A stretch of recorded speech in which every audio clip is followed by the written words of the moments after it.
Çoxunuz bu videoda mən dediklərimə qatılmayacaqsınız, əminəm. Ancaq mən 2-3 gün əvvəl bu mövzu üzərində dərin düşündüm və belə bir nəticəyə gəldim. Həqiqətən də buraxılış imtahanının sadəcə günahı dimdə idimi? Yəni sadəcə günahkar dimdimi deyə, yəni insan özündən bir soruşur. Bu gün bu buraxılışın bizdə qoyduğu izlər barəsində danışacağam və bunların arxasında yatan həqiqi səbəbi də sizlərlə bu videoda açıqlayacağam. Bəziləriniz mənim fikrimlə razılaşmayacaq, bəziləriniz bəlkə şərhlərdə mənə nifrət edəcək, bəziləriniz də bəlkə mənə şikayət edəcək və ya bənzər. Amma heç bir fərqi yoxdur. Sadəcə zehni olaraq bir level üstü olan insanlar mənim dediklərimə qatılacaqlar. Yəni özlərini inkişaf etdirmək istəyənlər, düşüncələri ilə, dərin düşüncələri ilə öz səhvlərindən nəticə çıxara bilən insanlar mənim dediklərimə qatılacaqlar. İlk öncə bundan başlamaq istəyərdim. Buraxılışa görə depressiyaya düşmək nə qədər düzgündür. Bax, hamımız insanıq, hamımızın duyğuları var. Məsəl üçün, sənin də duyğun var, mənim də duyğum var. Bax, hər nə qədər məsələn çox biruzə verməsəm də, mən də pis olmuşdum. Buraxılışa görə mən də pis olmuşdum. Məsələn, istədiyim baldan 20-30 bal aşağı yazmışam. Həqiqətən də bu belədir. Məsəl üçün, mən özüm tibb universitetinə hazırlaşıram. Orasında mənə minimum bir 630 bal lazım idi. Amma halbuki, məsələn, buraxılışdan istədiyim balı toplaya bilmədim. Bir gün, 2 gün depressiyada olarsam başa düşərəm. Ancaq 3-cü gündən mütləq toparlamağa başlamalısan. Məsələn, zaman səni gözləmir. Həqiqətən zaman səni gözləmir ki, sən nə zaman depressiyadan qurtaracaqsan, zaman onda davam edəcək. Zaman hamı üçün davam edir. Zaman mənim üçün, sənin üçün, digər abituriyentlər üçün, hətta o 300 bal yığan abituriyentlər üçün belə zaman davam edir. O 150 bal yığan abituriyentlər üçün də zaman davam edir. Yəni deməkdə məqsədim budur. İnsansan, hər birimizin duyğusu var. Həqiqətən hər birimizin duyğusu var. Sənin də duyğun var, mənim də duyğum var. Depressiyalar 1 gün, 2 gün, daş çatlasın 3 gün. Durub da yəni həftələrlə depressiyaya düşəcəksənsə, əldə edəcəyin heç bir şey yoxdur. Halbuki məsələn nə qədər şikayətlər oldu, gördün, dim heç bir reaksiya vermədi. Yəni nə sınağı təzədən təşkil etdi, nə də şey etdi. Sadəcə dedi ki, məktəb formatında salmışdıq, prosta biraz çətin idi. Sadəcə bunu dedi. Yəni gördün ki, o qədər etiraz videoları çəkildi, o qədər insanlar şikayət etdi. Ay valideynlər belə dedi, valideynlər elə dedi. Heç bir şey dəyişmədi. Görsən həyat hələ də davam edir.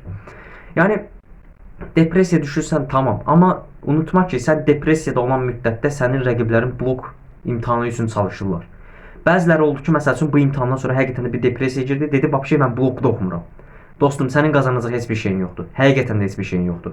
Bu perspektivdən yanaş. Bax, məsələn, mən də depressiyaya düşə bilərdim. Oturardım evdə, heç bir şey eləməzdim. Amma dedim ki, bax, məsələn, Meyraz, sən artıq buraxılışı vermisən. Buraxılış öldü, buraxılış bitdi, artıq buraxılış deyə bir şey yoxdur. Sənin bu dəqiqə ən yaxşı bacaracağın şey blokdan maksimum nə qədər bal qoparda bildin, qopardacaqsan.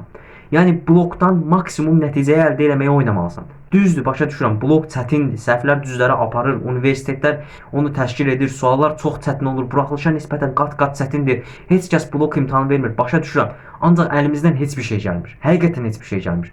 Bu gün məsələn, bax sənə bir dürüstcə bir sual verirəm. Depressiyadasan, tamam. Yaxşı, 3 gündən sonra nə olacaq? Sən depressiyada olanda din baxacaq ki, sən depressiyadasan, gəl sənə 300 bal yazaq.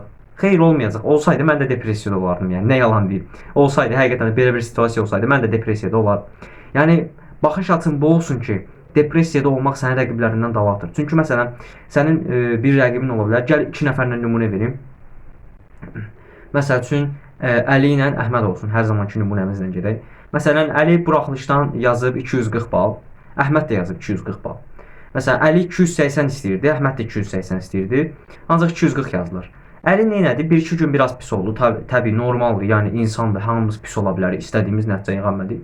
Sonra Əli düşündü ki, mənim pis olmağım mənə heç bir şey qazandırmır. Mən bu uğurda çalışmalıyam ki, heç olmasa bəlkə blokdan 370, 300 bal, 360 bal toplayıb istədiyim yerə nail ola bilərəm. Əhməd isə deyir ki, onsuz da buraxılışdan istədiyim balı yığmadım, blokdan çalışsam nə fayda, blok çətindir, nə bilim elədir, belədir, depressiyadayam, beləyəm. Sonra gedir və bunlar blok imtahanı verirlər. Məsələn, Əhməd yığır 260, ancaq məsələn Əli yığır 360 və istədiyi universitetə balların da düşməsi nəticəsi ilə daxil olur. İndi gələk bəhanələr mövzusuna. Yəni əminəm ki, depressiyanın üstəsindən gələ biləcəksən və gəlməlisən, çünki blok üçün həqiqətən də artıq rəqiblər canla başla çalışmağa başlayırlar. Gələk bəhanələr mövzusuna.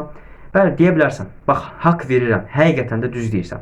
Buraxılış çətin idi, vaxtı bölə bilmədik, nə bilim gözdür, oradandır, buradandır, salmışdılar da bir şeylər, etmişdilər yəni. Son 2 ilə baxanda bu il biraz çətindir. 2020-2023-dəki senaryo 2-ci dəfə təkrar olunur deyə də bilərik yəni.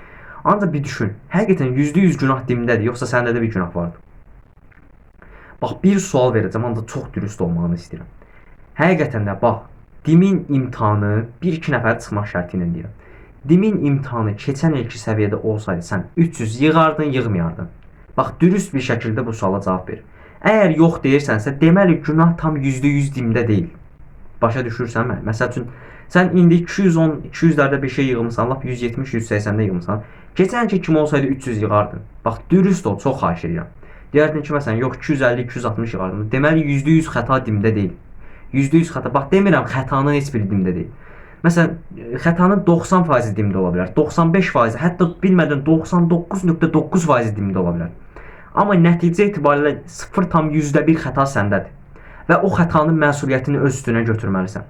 Və əgər zehni olaraq güclənmək, bir sonraki səviyyəyə keçmək istəyirsənsə, xətalarının məsuliyyətini öz üzərinə götürə bilərsən. Hər nə qədər günahkar səndə olmasan. O xətanın məsuliyyətini üstünə götürməsən, sən onu zehni olaraq azad ola bilməyəcəksən. Necə deyim? Bax, məsələn, tutaq ki, buraxılışdan yığmısan bir 230-220 bax, atdın məsəl üçün. Bəlkə aşağı yığmısan, bəlkə yuxarı yığmısan, bilmirəm. 230-240 yığdın, tamam. Sonra belə deyirsən, bütün günah DİM-dədir. Yəni keçən ilki kimi olsa yazardım belə. Deməli hamı da şikayət edir. Deməli həqiqətən də günah DİM-dəymiş. Mən düzəm, mən doğruyam. Deyirsən, arxayınlıq yaranır və səhvlərini örtbasdır edirsən.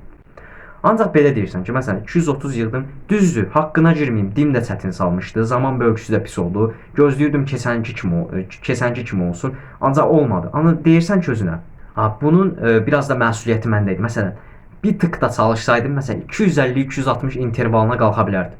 Yəni mənim tanıdığım bir insan var, 297 bal yığıb deyilənə görə. Yəni məsələn 290-280 yığan varsa, məsələn bir 250-260-da yığa bilərdi.